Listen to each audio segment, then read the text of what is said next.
If I am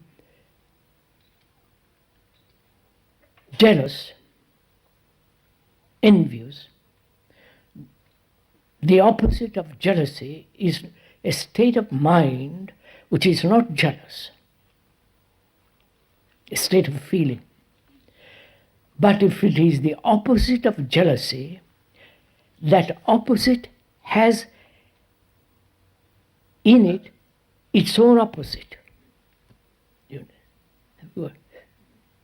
Do we see this? Because we want to go this morning into the question of what is love. Whether such thing exists at all. Or is it merely sensation which we call love? So to understand the full significance and the nature and the beauty of that word which we use as love, we must understand, I think, what is the conflict between the opposites. Whether this conflict is illusory, in that illusion we are caught, which has become a habit, or there is only what is, and therefore there is no opposite to it. I hope this is not becoming too intellectual, is it? Or too verbal or too nonsensical.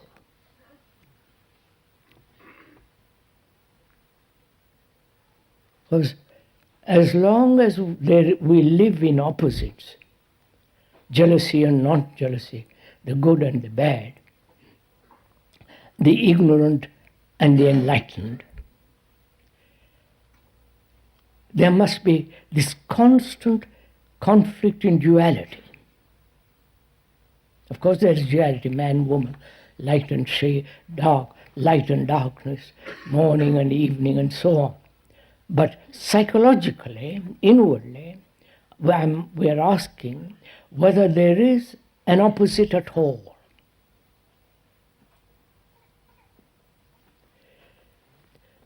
Is goodness the outcome of that which is bad?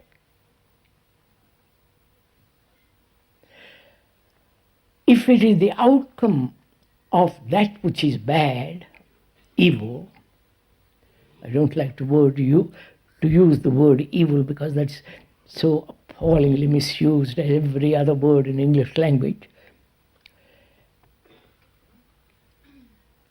If goodness is the opposite of the bad, then that very goodness is the outcome of the bad. Therefore, it is not goodness. Right? Do we see in ourselves, not as an idea, as a conclusion, as something somebody has suggested to you, but actually, do we see anything born out of an opposite must contain its own opposite? Right? So if that is so, then there is only what is, which has no opposite. Right? Somebody meeting me, we are meeting each other. So as long as we have an opposite, there cannot be freedom.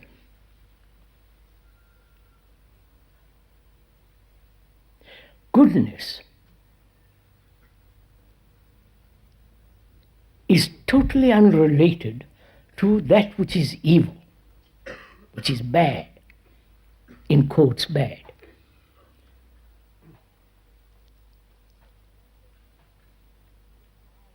As long as we are violent, to have the opposite, which is non-violent, creates a conflict. And the non-violence is born out of violence. The idea of non-violence is the outcome of being aggressive, abrasive, anger, and so on. So there is only violence, not its opposite. Then we can deal with violence. As long as we have an opposite, then we are trying to achieve the opposite. I wonder for me. Sava?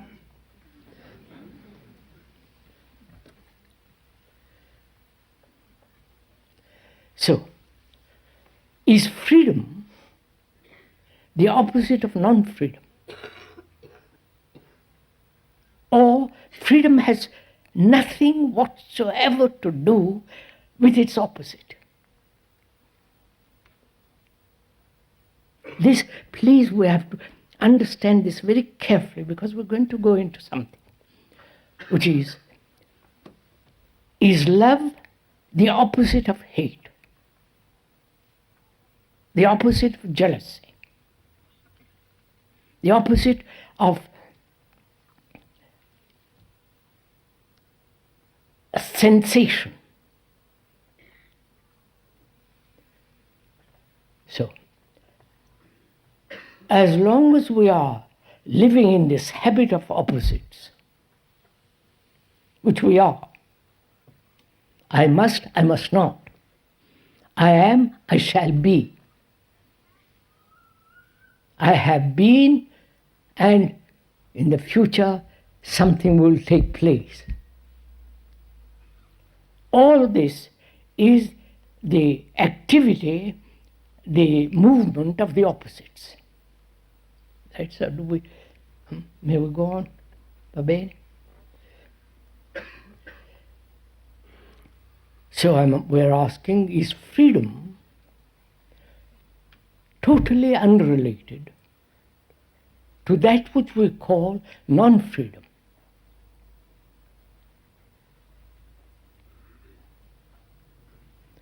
If it is, then how is that freedom to be lived, understood, and acted, from which action takes place? We have always acted from the opposites, right? I'm in prison and I must be free of it. I must get out. I am in bondage to a habit, psychologically as well as physiologically, and I must be free of it to become something else.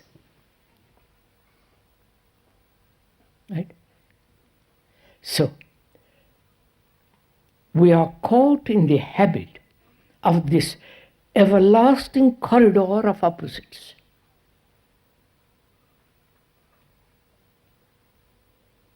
And so there is never an ending to conflict, to struggle, to be this and not that. I think this is fairly clear. Can we go on from there? You're not listening to me. You are discovering this for yourself. If you are, it has significance, meaning, and can be lived daily. But if you are merely accepting the idea of it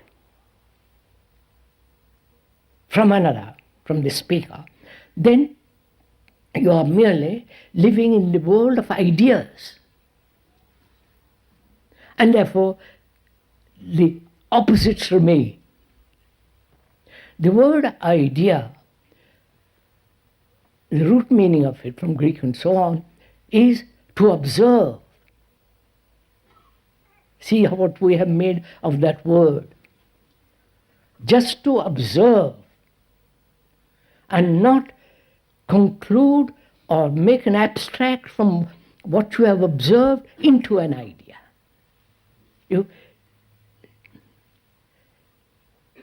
So we are caught in ideas and we never observe.